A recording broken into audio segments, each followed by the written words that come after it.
हम लोगों ने जीएसटी की डेफिनेशन लिख ली थी कि जीएसटी क्या होता है, डायरेक्ट टैक्स इनडायरेक्ट टैक्स हो गया। इसके बाद में कौन कौन से सेंट्रल टैक्सेस जीएसटी में मर्ज है, ठीक से ना।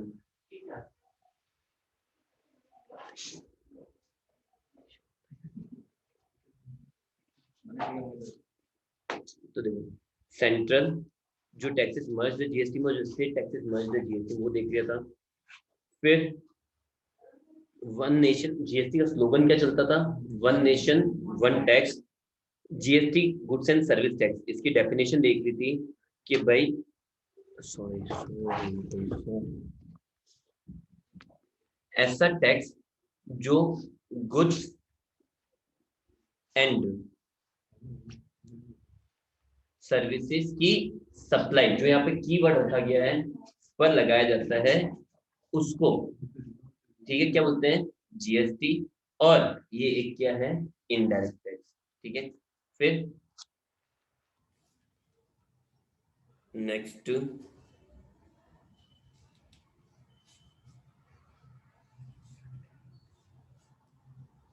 salient feature of जीएसटी,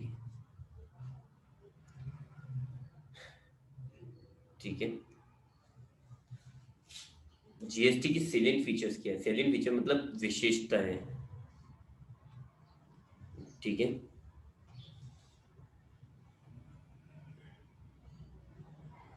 अब जीएसटी की विशेषताएं क्या क्या है, ओके। तो देखो, सबसे पहले तो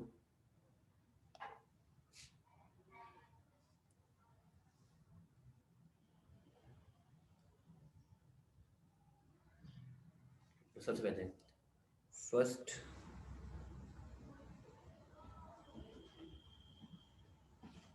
यह एक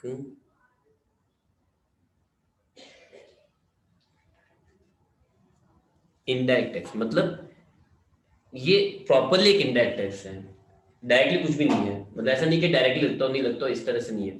जैसे मैं एक एग्जांपल समझाता हूँ उसको, समझ लो। शायद मैं एक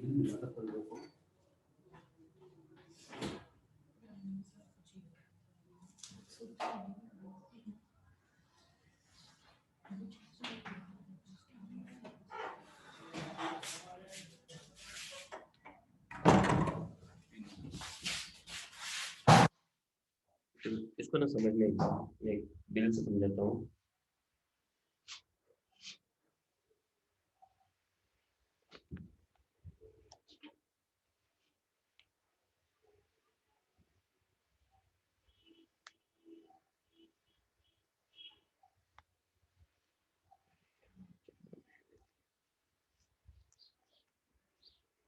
तो देखो, जैसे कोई है,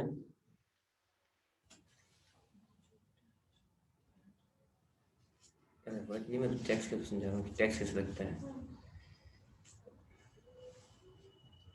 और सुनना।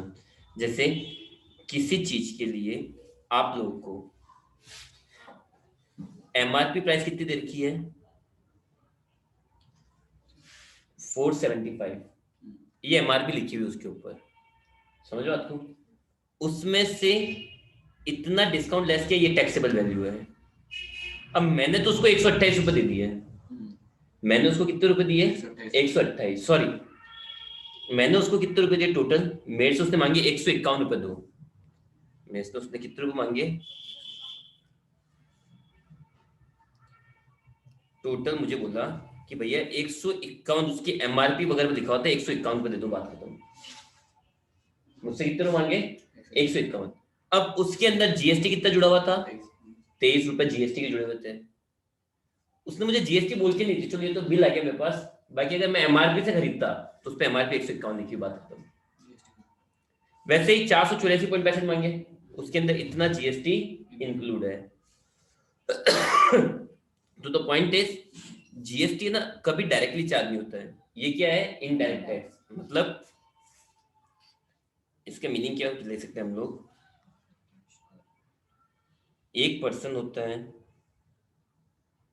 इनडायरेक्ट टैक्स का मतलब क्या हुआ, एक पर्सन है, ये बोल दो आप जैसे कंज्यूमर है, ये अमाउंट जीएसटी पे करेगा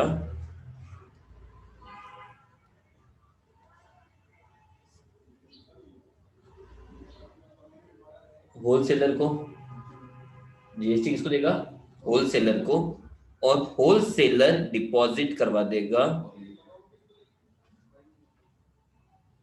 गवर्नमेंट को। ठीक है, एक सेकंड रुकना आप सब लोग, वो भी जाएगा, भी तो जाएगा 11-12 बजे जाएगा, वो तो पहले जाएगा पक्का। आकर के मुझे कहते ना अगर आपका फाइनल हो तो ओके, तो भी होगा अपना। हाँ ठीक है भैया, thank you.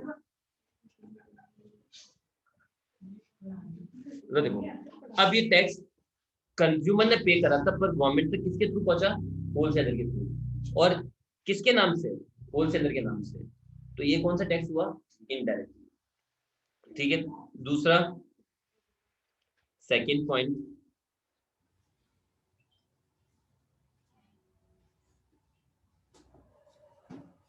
Chargeable on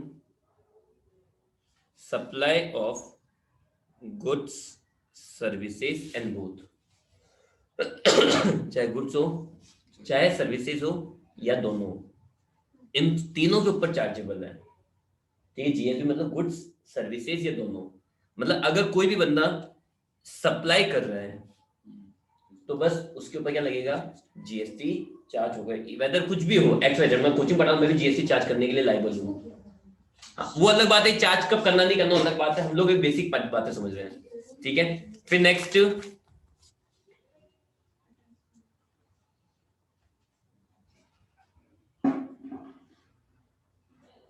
chargeable on value addition of goods services and both, मतलब जितना वैल्यू एडिशन होगा केवल उसी पर लगेगा। एंड चौथा,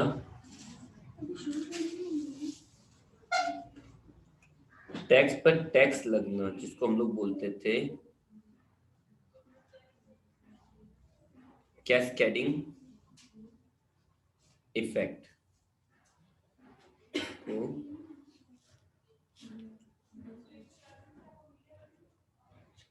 रिमूव किया गया। तो इन दोनों पॉइंट को समझना, पॉइंट 2 और 3 की एग्जांपल समझाता हूं मैं। देखो हुआ क्या, जैसे एक मैन्युफैक्चरर है, कौन है, मैन्युफैक्चरर, उसने कोई चीज बनाई और उसने उसके लिए कॉस्ट आई 80, प्लस उसने अपना प्रॉफिट जोड़ा 25%, मतलब कितना हो गया 20, और सेल कर दी 100 रुपए में, प्लस जीएसटी कलेक्ट, सॉरी मतलब पहले पुरानी में समझ रहे हैं ना हम लोग, प्लस पहले लगता था सेल्स टैक्स, हम लोग रेट लेके चलते हैं 10%, 10, ठीक है, और कितने रुपए में सेल कर दिया, 110 रुपए में। ठीक है,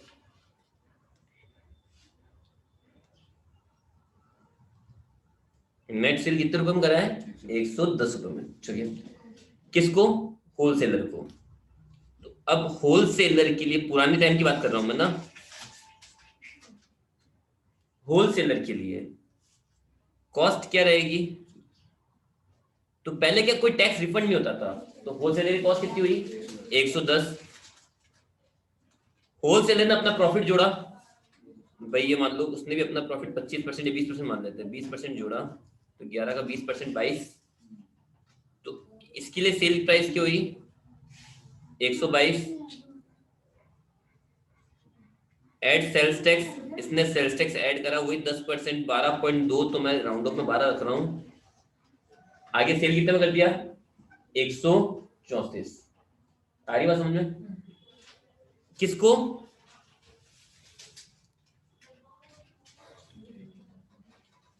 तो देखो अब जो ये टैक्स था ना, जो इसने टैक्स चुकाया है सेल्स टैक्स 10 रुपए, वो उसकी क्या बन जाती थी, कॉस्ट बन जाती थी, कॉस्ट बन जाती थी, तो उससे क्या होता था, वैल्यू बढ़ती थी, वैल्यू बढ़ती तो टैक्स भी क्या हो जाता था, बढ़ जाता था।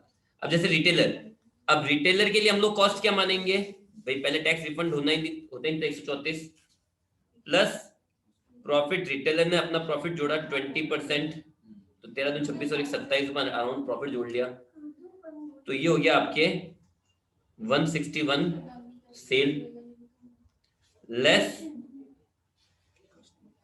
सेल्स टैक्स कितना 10%, 16 रुपए समथिंग, और इसने नेट सेल फाइनली वो प्रोडक्ट कंज्यूमर को कितने में बेच दिया 177 में। मतलब 80 रुपए की चीज जो घर में कितने की पड़ी थी लास्ट में 80 की चीज, वो टैक्स वगैरह सब कुछ जोड़ते हुए, ये हमारे किसमें था ओल्ड सिस्टम में, ये किसमें था ओल्ड सिस्टम जो था उसके अंदर ऐसा चलता था। आई बात समझ में? तो देखो टैक्स कितना कितना गया 10 12 10 22 22 और 16 10 प्लस सॉरी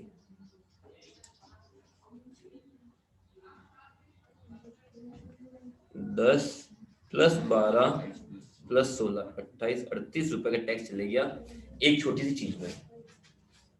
टैक्स वैल्यू बढ़ती गई, कॉस्ट बढ़ती गई, लोगों के लिए चीजें ऑटोमेटिक महंगी हो गई।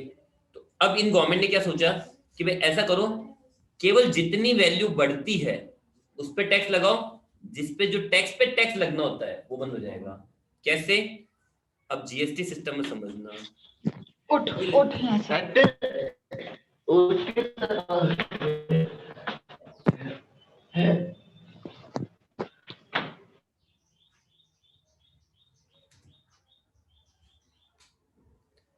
जीएसटी सिस्टम में वही सेम चीज है, कॉस्ट उसके लिए पड़ी 80 रुपए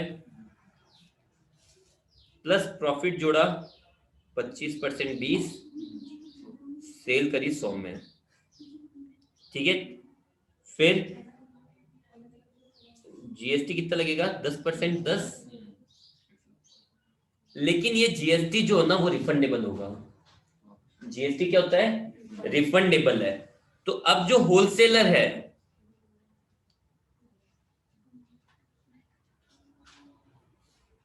तो अब उसके लिए जीएसटी क्या है,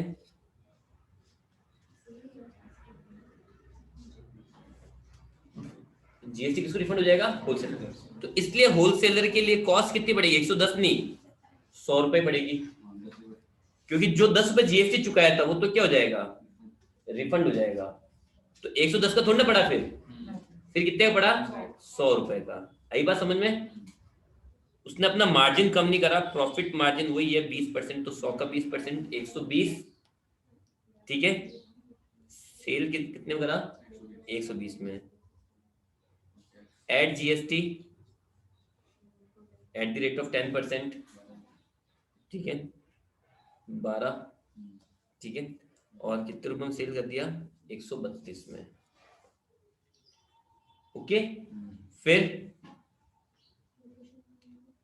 अब ये 12 रुपए किसको रिफंड हो जाएंगे जीएसटी रिफंड टू रिटेलर। तो देखो अब समझना, अब अगला बंदे को जीएसटी कितना देखो, इसने 12 रुपए कलेक्ट करा, 12 में से इसको जीएसटी रिफंड कितना हो जाएगा 10 रुपए।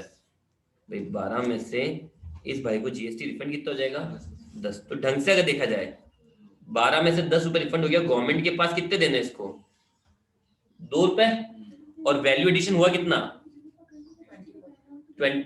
तो 20 रुपए अगर वैल्यू एडिशन हुआ है, देखो 100 रुपए चीज ने कितने बोल दी, तो वैल्यू एडिशन कितना हुआ, तो 20 का 10% जीएसटी कितना होगा 2 रुपए होगा ना। तो जितना वैल्यू एडिशन होगा बस उतना ऊपर ऊपर का टैक्स गवर्नमेंट के पास जमा करा दो, दैट्स इट। तो अब मैं रिटेलर की बात करूं,